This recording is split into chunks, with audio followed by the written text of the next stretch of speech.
Ready? Colleagues over there? You're so far away. So. All right. And if Town Meeting TV is ready, great. Jessica, you ready? Okay. I'm going to call to order the City of Burlington Board of Finance meeting on Monday, June 23rd, 2025. It is 5:07 p.m. And our first item is the agenda. Is there a motion on the agenda? Moved by Councilor Carpenter, seconded by Councilor Travers. Thank you. Any further discussion on the motion before we vote? Seeing none, all in favor indicate by saying aye. Aye. Anyone opposed? Nay. Motion carries unanimously. And I'm just noticing on the motion here that we have a new item 4.4. Yes, okay, great. And so our next item is public forum. And in public forum, it is our practice to first go to members of the public in the room physically, and then we go online. And is there anyone here today to address the Board of Finance in public forum in person who's not already on the agenda? Seeing none, because the room is empty here at Contoys, I'm going to take that as a no, and we will go online and see if anyone is interested in providing comment. And if you are, raise your Zoom hand. And I see former City Councilor Sharon Busher. Welcome, Sharon. You are up. Thank you. So initially I couldn't see you, but now I can. The picture just came in, so I was concerned. I have a couple of comments. One has to do with the item, your deliberative item, Great Streets. And I support what the department has concluded based on the meetings and the surveys, et cetera. But, you know, I support that because I believe that the businesses want that, and that's what the survey suggests. But my question is, in this discussion, if that happens, will the bullet that talked about if it was status quo, will the bullet that says by Thanksgiving to early spring, Main Street will open to two-way traffic? And the reason I'm asking that is that, once again, it's the holiday season. It's when businesses hopefully do good business and make money. And I'm really concerned if that's going to be compromised. I'd like to know the answer to that, because I saw where the director of DPW suggested that monies to make up the dollar difference would come from TIF. But I just wanted to be assured that that option that allows traffic and access to downtown at a critical time remains a constant. So that's my question and my comment about that. The second thing has to do with something that I emailed you and Catherine about, and then Catherine was kind enough to send that to Kara regarding I'm sorry, I'm trying to find what the title of this is, the reclassification of the Assistant Director of Community Works. And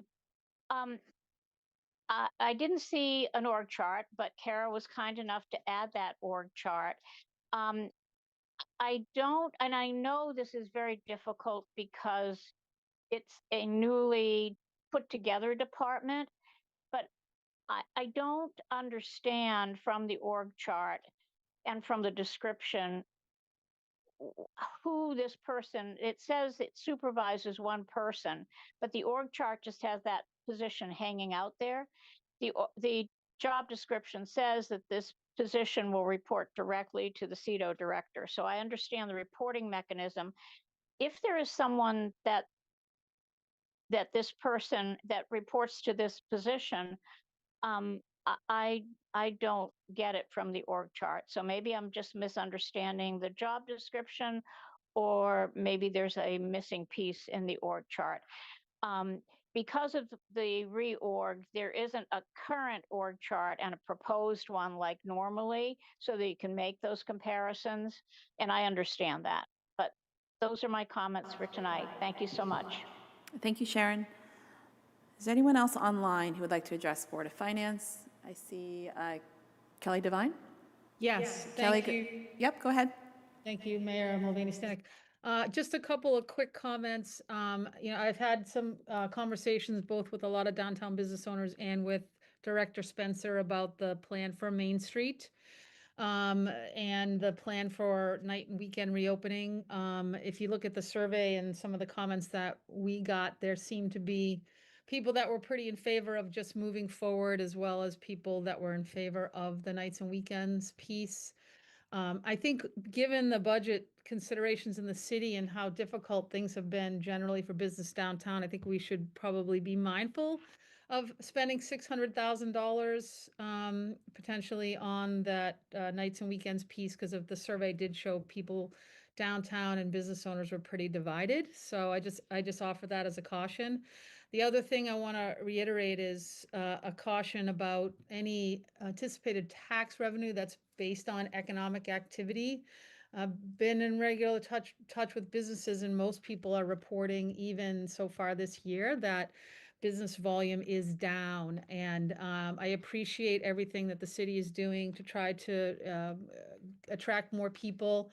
I do think we have a bit of a brand issue that we need to address. I also appreciate the effort by you, Mayor, and Chief Burke with the discussion about work to enforce some more of our ordinances and the city attorney. So those are really great things. It's just going to take us a little bit of time to catch up, I think, and hopefully things will turn around. But from gross receipts so far this year, even when you factor in the increase, it looks like alcohol sales were down about 15%. And definitely rooms were down, and most people are reporting that things are relatively slow this summer. So I would caution that, and if there is any additional, if there is a carryover of the 2.5% on rooms and meals, I would really encourage the city to think about how maybe some of that money can be used to promote economic activity downtown, because if that economic activity isn't strong, then the tax revenue won't be strong. Thank you. Thank you, Kelly. Anyone else on the line that would like to address Board of Finance in public forum? See none. Thank you, City Attorney. Multiple hats, other duties as assigned, as we like to say. Okay, so with that, we're going to close public forum, and we'll move on to our consent agenda. Is there a motion on the consent agenda? Moved by Councilor Carpenter, seconded by Councilor Travers, who's nodding at me. All right, any further discussion on this motion before we vote? Seeing none, all in favor indicate by saying aye. Aye. Any opposed, nay. Motion carries unanimously. Thank you. On to our first deliberative agenda item, and we are going to, if there's, without objection, going to move to actually item 4.2, because item 4.1, our staff person is on her way. I see no objection to going to 4.2. Except, hold on. Sorry, stand by. There's confusion because we're not in our normal room, so hold on a second. We're going to go ahead and take item 4.2. Oh, I was just about to text you back. Hi, would you like, do you need a minute, or would you? No, I just want to let you know that your city councilors are downstairs. They think they're waiting for this meeting to start and we're on the. You mean the other Board of Finance members? Yes. Thank you, Doreen Kraft. I appreciate that. So I'm going to send Jessica down to go grab them, and I'm going to invite you to the mic if you are okay with that. That's fine. I will just text Laura. I'm texting them now. Great. You are fine. We just barely got to this, and everything is fine. Thank you very much, city team. In it together, y'all. All right, moving now on to item 4.1. I'll talk slowly to filibuster for you, Doreen, which is a request for the City Council initiative funds for Memorial Auditorium Beautification. And here we are with BCA Director Doreen Kraft, who is going to tell us a little bit about this item. Thank you, Doreen. You want to pull that mic a little closer. For some reason, it's a little distant. And maybe it needs to be on? Yep, the green button needs to be on. Hi, friends. Sorry about that. Come on in. We were just hearing the first deliberative item. Hi. Everybody hear me now? Yes, Okay, it's better. great. Thank you. Thank you so much. So we're very excited to have a proposal to all of you this evening for the use of city council initiative funds for what has been identified by many of you and by the mayor's office as one of the most important places within the community right now to begin to ameliorate the situation with graffiti and with an unwelcome entrance to the city.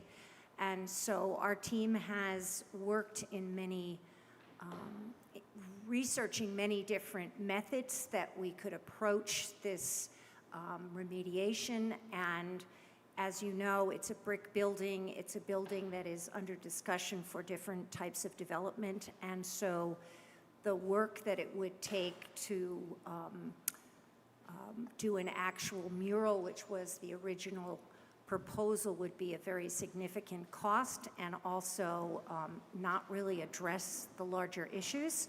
So we took a sort of what you would call a bit of a more temporary art approach, which is to clean up the graffiti that is on the building. It's on different kinds of surfaces.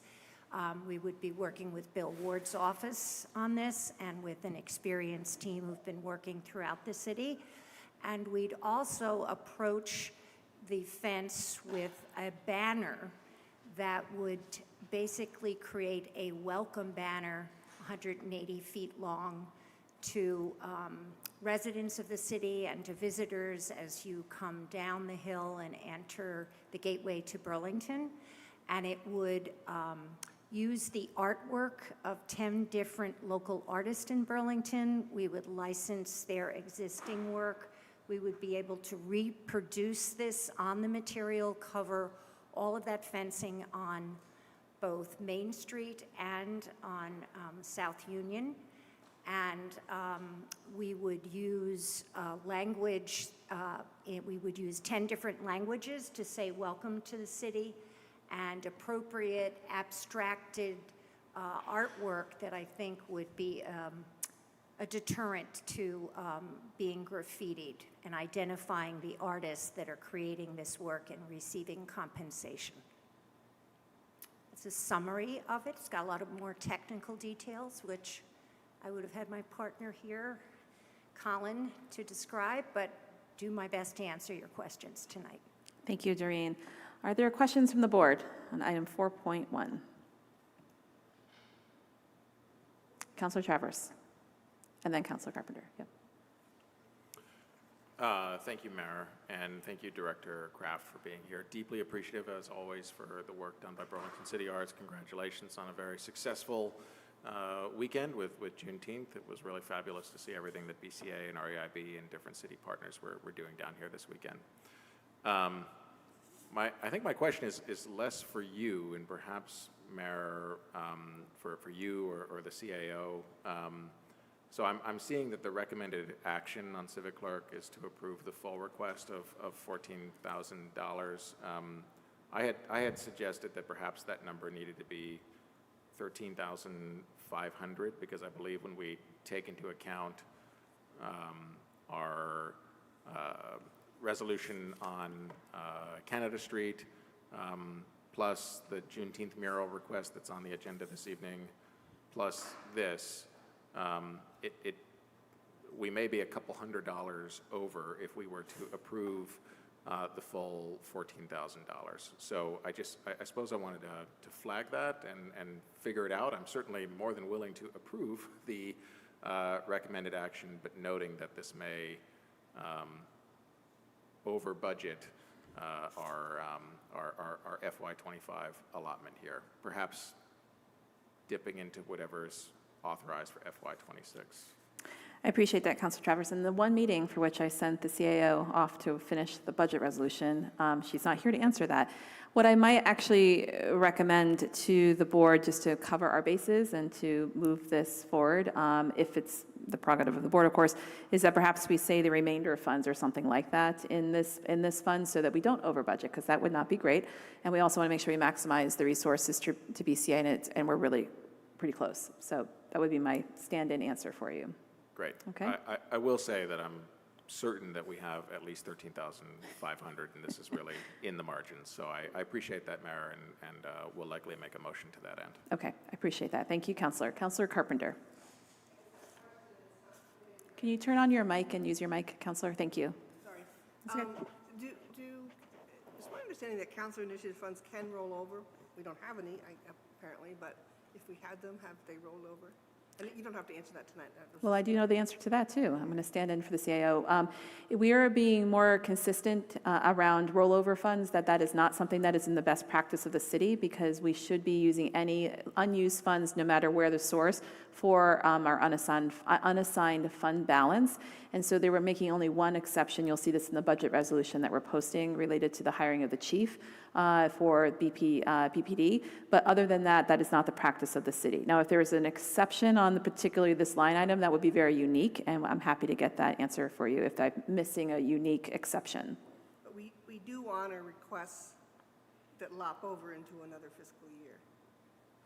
Sorry, say that again, that you, Honor requests, like if this work is not completed till whenever, we would still do it into the next fiscal year. well, this hopefully we would, and part of what we talked about, and Doreen, correct me if I'm wrong, is to try to make sure we spend all the money before July 1st so that we're not even needing to handle that, like the supplies, the materials, the whatever is needed, so that we don't have to have that piece. But yes, this is intended to utilize the full funding to, for this event, but using fiscal year 25 funds. Okay. Anything to add there, Doreen? No, that's correct. Okay, great, thank you. Okay. Any other questions on this item, item 4.1? Councilor Travis, would you like to make a motion? Sure. After consideration of the council initiative funds allotted by the council in its Canada Street resolution of June 16th, and in consideration of the anticipated approval of monies for Art So Wonderful and its Juneteenth mural, I would move that after those items, that the remainder of City Council initiative funds for FY25 be appropriated to fund the Memorial Auditorium Beautification project and authorize the CAO to effectuate any budget amendments needed. Thank you for that motion. Is there a second? Seconded by Councilor Niebuhr, thank you. Any further discussion on this item before we vote? Seeing none, all in favor indicate by saying aye. Aye. Any opposed, nay. Motion carries unanimously. Doreen, thank you very much. More to come. Moving on to item 4.2 is Councilor Initiative Funds again, request for Art So Wonderful and its Juneteenth mural. I believe, let's see, Bruce, do you want to come up and say anything to this item? Totally up to you. Okay.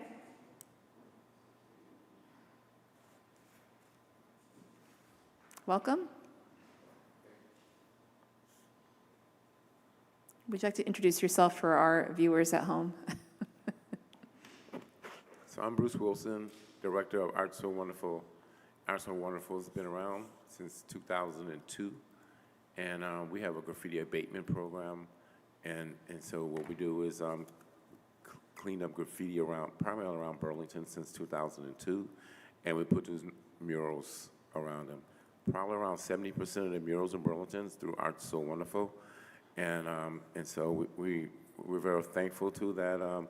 The city has sponsored Juneteenth event for us 2 years in a row, 2024, 2025. It's down Thorson Way.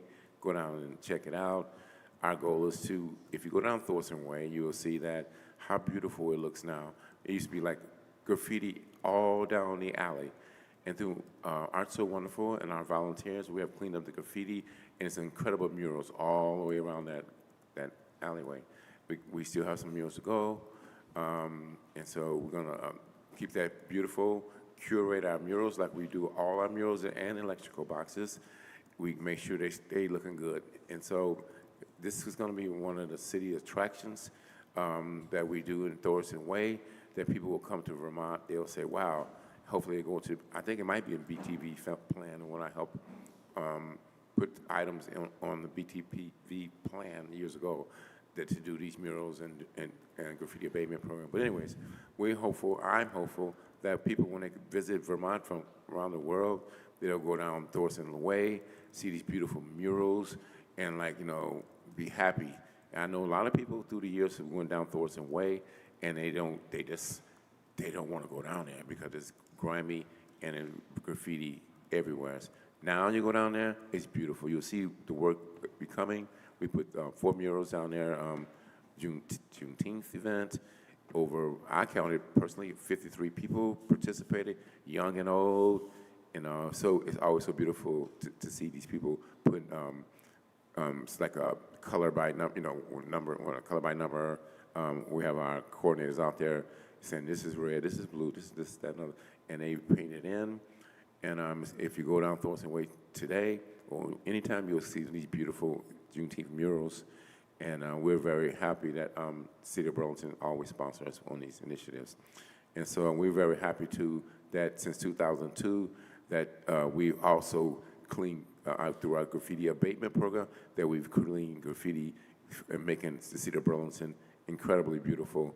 And that I'm just glad other people want to start doing more with the graffiti that's in Burlington. You walk around Burlington, you don't see all the graffiti anywhere because ASW and others have cleaned up the graffiti. We use our world best graffiti removal, which is $100 a gallon, and we use our pressure washers and incredible volunteers who just want to beautify the city, make sure it look good. And then as you go down, you don't see that. You see our murals up top on rooftops. That's beautiful. Now that it was sponsored by Burlington Business Association, and we're going to do more murals down Church Street Marketplace up top on the rooftop, get rid of those old stuff. And you can look at the murals, the graffiti that's on the rooftops. You see that now that most of them don't have graffiti on these. Owners and others have got the graffiti off. So I'm just happy to be a part of the director of Art So Wonderful, and we continue to want to do our work and keep the city beautified and give people, youth and families and community and art students an opportunity to showcase their talent on public spaces. That's one of our main objectives. All those electrical boxes you see, we create that in 2010 called Art So Wonderful Boxes. Our partners do it in South Burlington and we do Winooski, St. Albans, Rutland. We have plenty of electrical boxes all around the state that we create Art So Wonderful boxes. So when you see those lovely electrical boxes, smile at them. I look at them all the time and say how nice they look from people. And the goal is to give artists, individual, anybody, an opportunity to showcase their talents on public spaces. So once again, thanks again. I hope you consider me for all, more of graffiti abatement programs at least, and a mural. So thank you. Thank you very much, Bruce, and thank you for all your work in the City of Burlington. Well, don't go anywhere quite yet, Bruce, in case there's any questions. But you can answer from there. But from the microphone would be wonderful. Are there any questions or comments from the board on item 4.2? Councilor Travers. I'll just echo your thanks, Mayor. Bruce, you and the Art So Wonderful organization have been a great partner of the city. Particularly appreciate the work that you've done recently here in Thorson Way. We see the product here, the Juneteenth mural, which looks great, and I'm happy to present this here, happy to support it, and look forward to our ongoing partnership. So thanks to you and everyone with your organization. Thank you, Chair.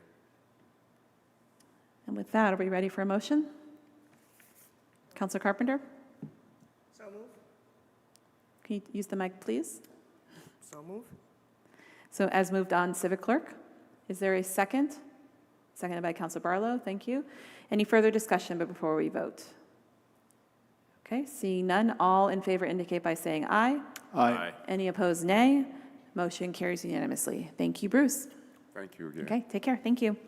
On to item 4.3, which is related to Great Street, Main Street, traffic mitigation with Department of Public Works. And we have Laura and Chapin here.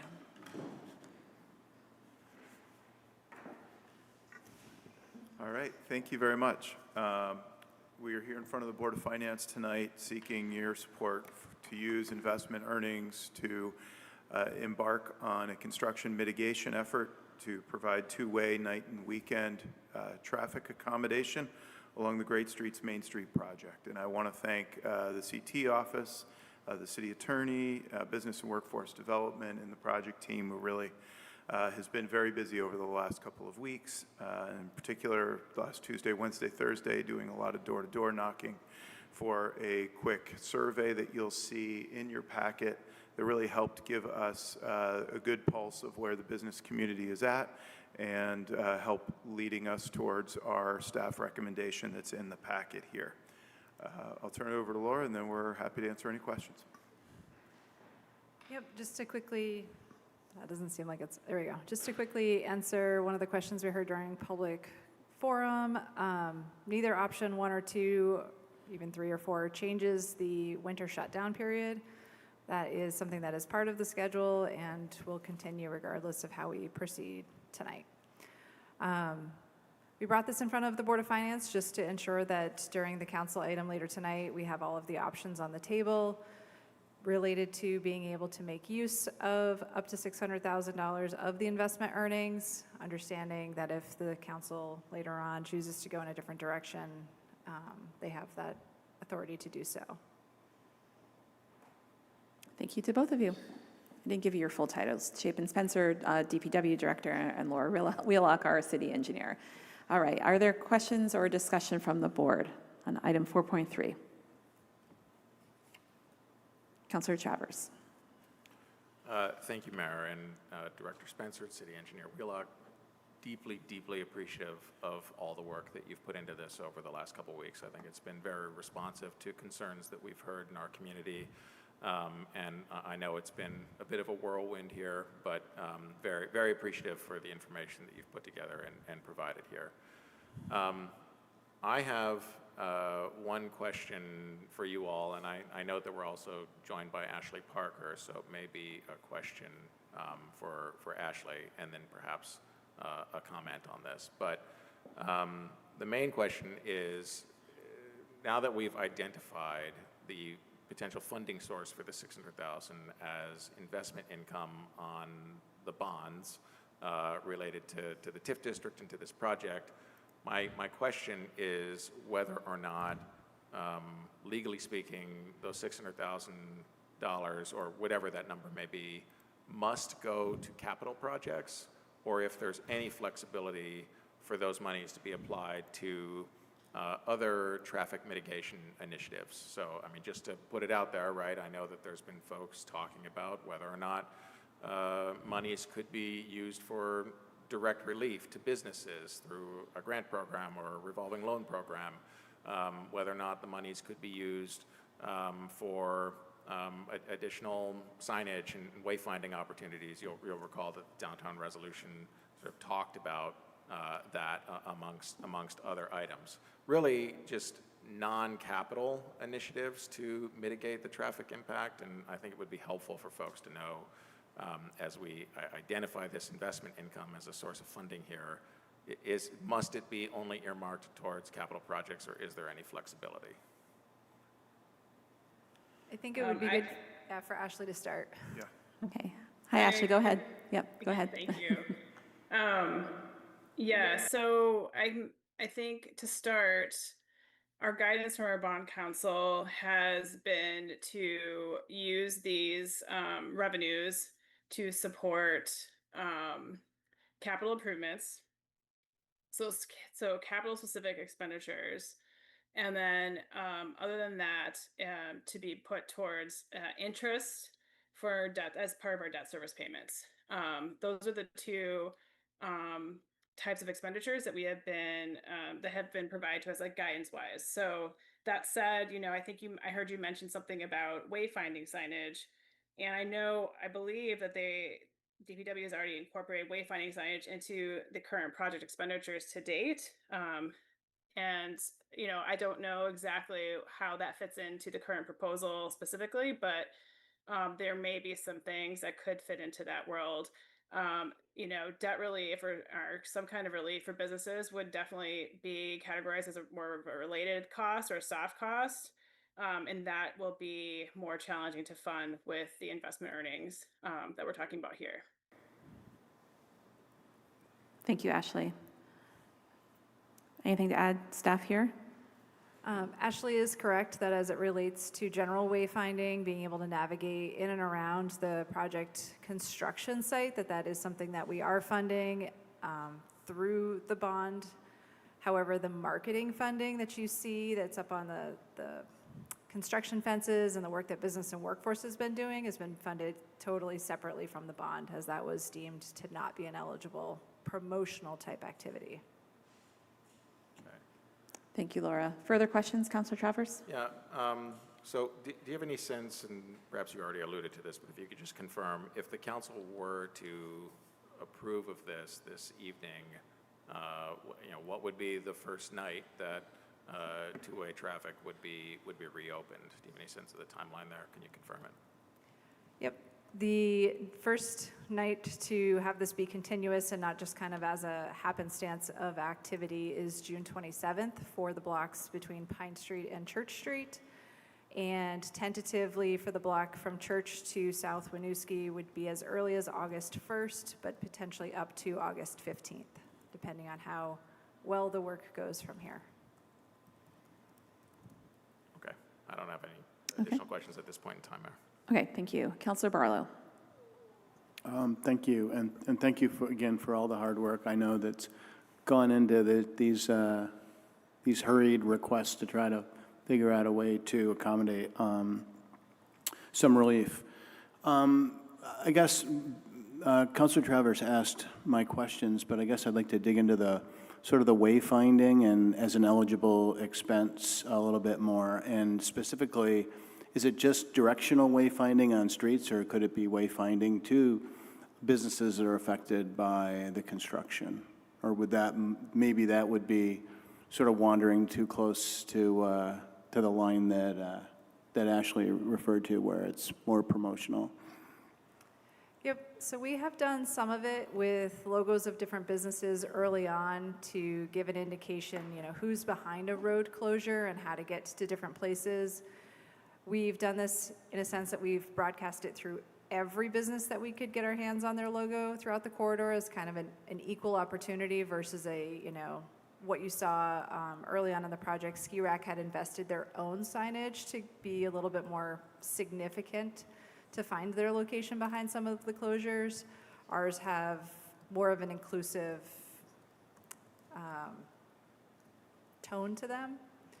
But it is certainly something that we can do. Most recently, I've thought about doing almost looks like street signage to be able to give just a more clear indication and let us flip the arrows of how do you get to different places without having to reinvest. Thank you. Thank you, Councilor Barlow. Are there any other questions or comments? Councilor Travers. I'm sorry for a second round, Mayor, but I want to have an opportunity to speak to it before the full council, and just wanted to sort of think out loud for a moment here. While again, very appreciative of the work that's gone into this over the last couple weeks, I will admit that at this very moment, my mind is not entirely made up on how to vote when this comes before the full council.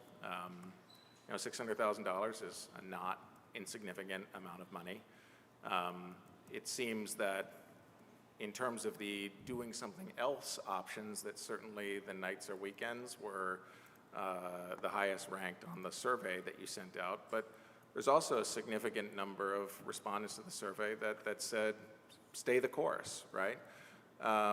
And it's the nights and weekends option from my perspective is not the far and away leader amongst survey respondents as to what folks are looking for. Given the significant amount of money that we're discussing here, and given the potential, albeit I hope that this still would not be the case, but the potential that nights and weekends option actually extends the construction schedule by another month or two, I am still having some hesitation about acting tonight without putting some additional thought into it. I am mindful of the fact that given that the monies are coming from investment income that isn't necessarily tied to the FY26 budget, that perhaps notwithstanding the Pine to Church corridor, that maybe there is some more time to be thinking about this. I know we have a special meeting on Wednesday. Our next meeting after that is July 14th. If this were moved to July 14th, just to give it some additional time, Can you speak to whether or not that would significantly interrupt the timeline for the South Winooski intersection and that August date that you were referencing? I mean, that's obviously the intersection that I think that has been of most importance to folks. And if we wanted, again, some additional time here, any sense of whether doing this on July 14th would negatively impact that being able to move forward? So I don't believe that the July 14th date would change the South Winooski intersection in any way. That is within the area that at earliest would be August 1st. It's possible that the intersection will be ready to see some traffic before that point in time, just based on finishing some of the work and the remaining work that we have within the block between Church to Winooski, removing water and doing road subbase and things like that. It doesn't guarantee that it opens early, but I don't think it's as directly impacted. Not acting tonight more so plays with the other two blocks that are currently seeing roads open generally at nights and weekends. This is because the current contract requires those intersections to be open as it relates to only allowing one intersection closed and two adjacent blocks, which is the area from Church Street up to South Union. Once they free up that area, then they could then start closing some of those other areas nights and weekends. So I do think you have the time to move this to another meeting and continue discussions. From a construction standpoint, I think from a public communication standpoint and a business communication standpoint, there may be benefit to having a clear policy direction for others to understand and work with. That said, we're here to support the council in whatever direction you feel is best. And Mayor, I just have one very specific question that should not take very long at all, which is that notwithstanding how we act tonight, have there been any discussions around next week in particular and July 3rd? I'm mindful of how many folks are likely to come to town and how difficult it already has been, even with completely open streets, for folks to get in and out of town for that night. Any sense of what the plans would be for traffic that evening in particular? And we could follow up on that, but it's just something I've been thinking about. We'll continue our messaging about how the best ways to get in and out of town are. July 3rd is a contract holiday for Main Street, and so SDR Island is not allowed to work on that day. Additionally, for the Champlain Parkway, they need to be done by noon on the 3rd. So aside from the fact that there's a not a traversable area of Main Street for the general public, all of the rest of the balance of construction should be closed down and cleaned up. So there should be less road obstructions during the time where people come in and out of town. And we have been working with GMT, BPD, and the Parks Department about how to get the buses in and out. And they're actually going to go through the construction area with some training that's going to occur later this week. Thank you. And thank you for that coordination on what is one of our bigger events in the city. Councilor Barlow. Thank you. So, given that there may be interest in postponing, I'm trying to understand if we would still want to move it out of the Board of Finance and up to the full council so we can have that discussion. But giving the sort of like making the recommended action on civic clerk and potentially approving that here in this body would just move it upstairs for further discussion. Is that an accurate assessment? It is, Councilor Barlow, and that would allow the full council to have this discussion, and tabling or whatever the action that body deems appropriate would then allow them at least to have that conversation today. Okay. Okay, and with that, is there a Councilor Carpenter? I don't know if Ashley or anyone can do this. My experience with bond money is it's generally very restrictive. Have we parsed, I don't even know how to articulate this, $600,000 in investment income that we could reduce the debt service with? But because it's in a TIF district, that's wonky, to say the least. And so I'm just trying to wrap my head around, we've had this fairly immediate request if we did nothing, investment income will sit over here till we figure out all the numbers. What meaningfully does that mean for the city, other than we've spent the money, so I got that. But because this is not a budget discussion, it's a restructuring pretty much of the bond or the bond payments or the annual debt service. I'm just trying to wrap my head around, because this is maybe a more public question around people's potential confusion around, we've spent $600,000, oh my God, we could use it on X, and the answer is no. You gotta throw it in the TIF pot and reshuffle. So, and I don't expect you to answer that this minute, but I just think that would be a useful piece of information just to understand that. Yep, I can speak to that a little bit, and then we'll push it over to Ashley. I'm not sure how well she heard you. I have a hard time hearing your mic tonight, but I don't know if it's coming through online. Just bring it really close. I think you had Councilor Newbeard's mic from last week. So specifically, TIF is voted upon by the voters, and it becomes a very specific project. We get approval from the Vermont Economic Progress Council, and has a very clear definition, which is then reinforced by the public vote for the funding source. Ashley, the question was, if we don't use the earnings from the bond on this use, what are the other alternatives that we can use it on? Yeah, thanks, Laura. No, it's a really good question. I think one of the great things about having this money, it's a nice little extra pot of money that's not something that is not known. Like other districts in the state have used interest earnings to offset, for example, interest payments in particular.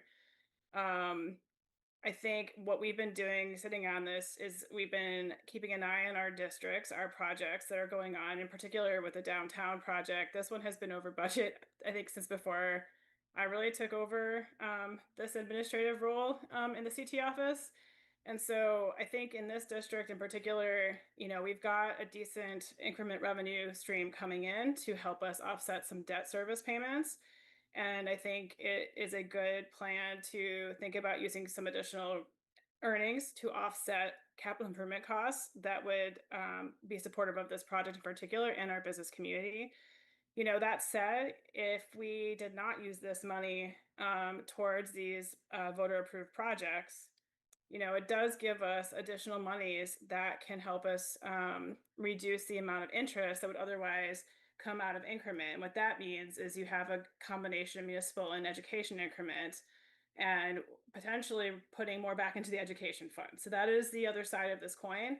I still think we'll have some, you know, we're watching our earnings and our rebate calculations very closely. We have enough to support these needs right now. And potentially even have leftovers, definitely have leftovers to support interest payments down the road as well.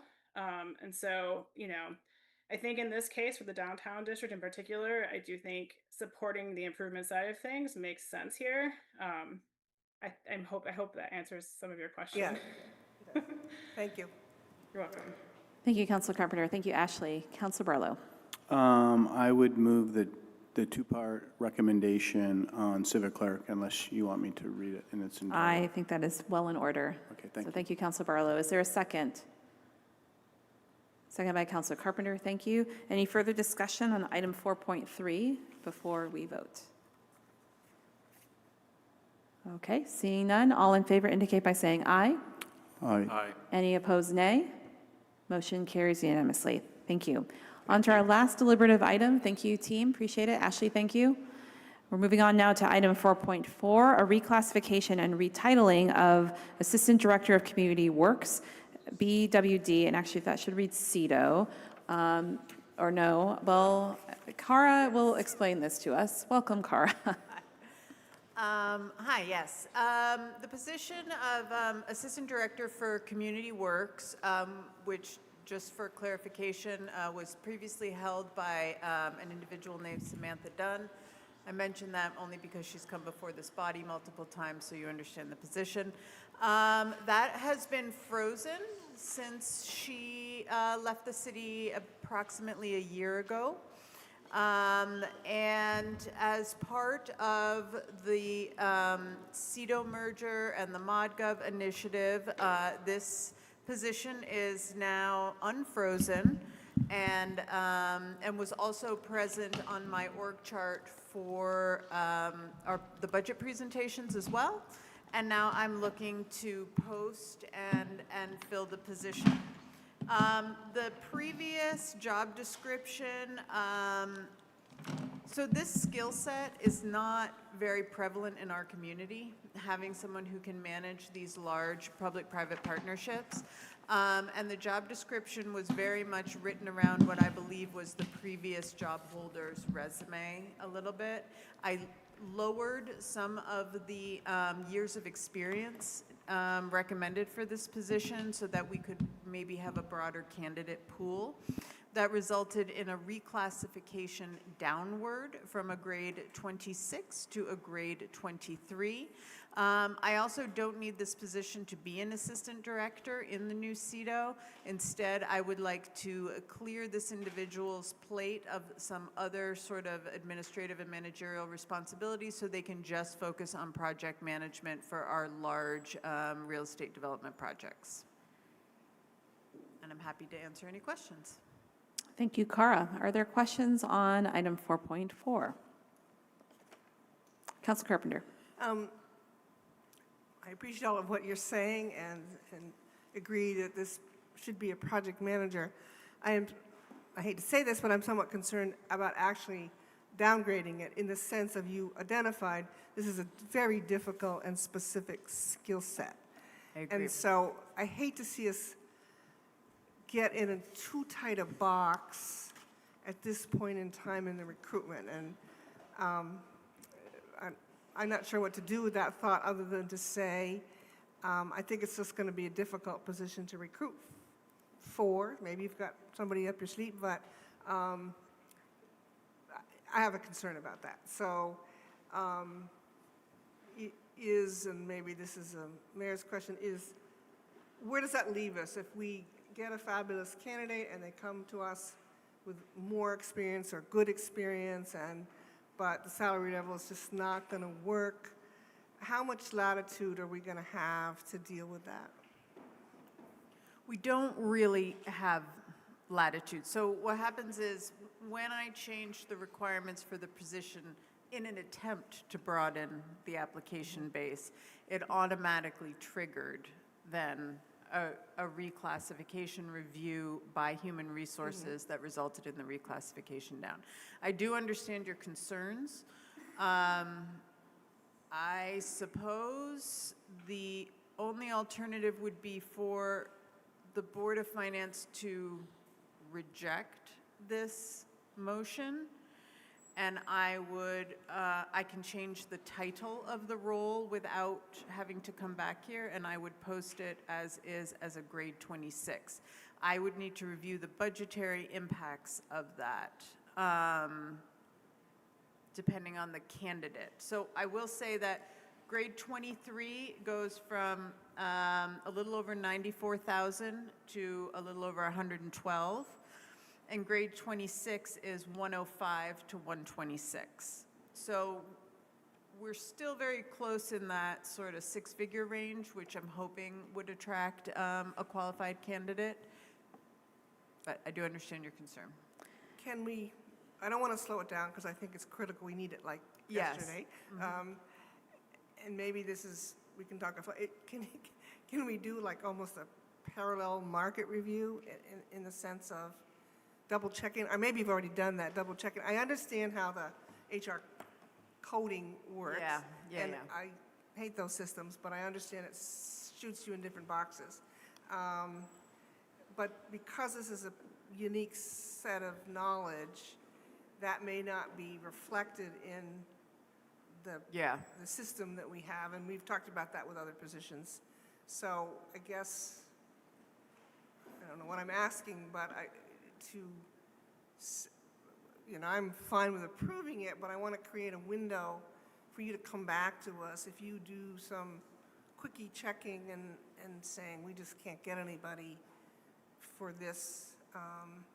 So that would delay the process. Like, I would need to post the position for a certain amount of time. If I didn't receive any applications, then I could come back and say, you know, I didn't receive any applications, maybe we should reconsider the qualifications and the classification of the role, which grade it is.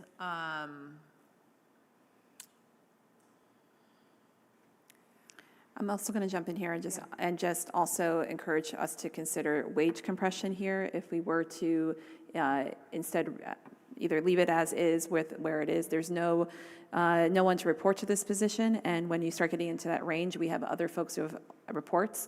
The ratios for managers are a bit different across the city.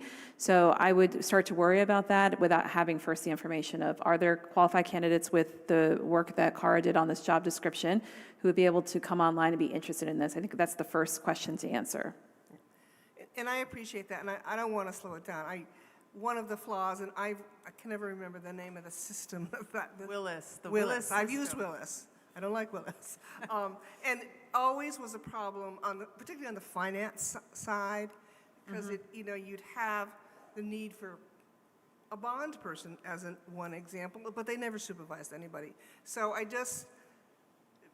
I'll vote to support this, but I encourage us to think quickly and maybe a little more strategically about if you can't find the right candidate, how to speed it up. Because I have found, let me say, that sometimes these really technical sets of skills are hard to find. And you're competing with somebody who probably at a certain level could go out and be a consultant, because they're not a manager type. We've just said they're not a manager type.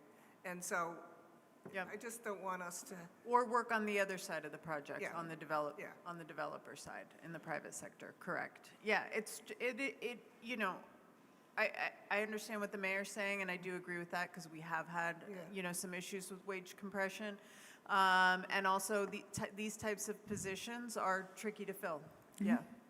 And I just might add, it's a little awkward, but we, in some of our other departments, particularly the enterprise funds, we have highly skilled technicians that sort of travel different. And this is an odd position to be in CETA, which is a public department. I don't know how to say this. With one person with a very specific skill set. So whatever we can do to make that happen, I would encourage us to do. Okay.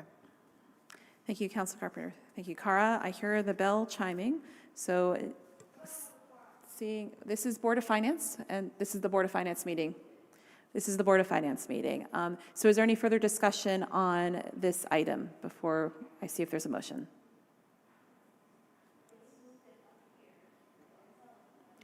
Seeing none, is there a motion on item 4.4? Move to take the actions indicated on Civic Clerk. Thank you, Councilor Chaffers. Is there a second? Seconded by Councilor Meiser. Thank you. Any further discussion on this item before we vote? Seeing none, all in favor indicate by saying aye. Aye. Any opposed, nay. Motion carries unanimously. Thank you very much. Thank you, Cara. And with no other business, the Board of Finance will adjourn at 6:00 p.m. Thank you.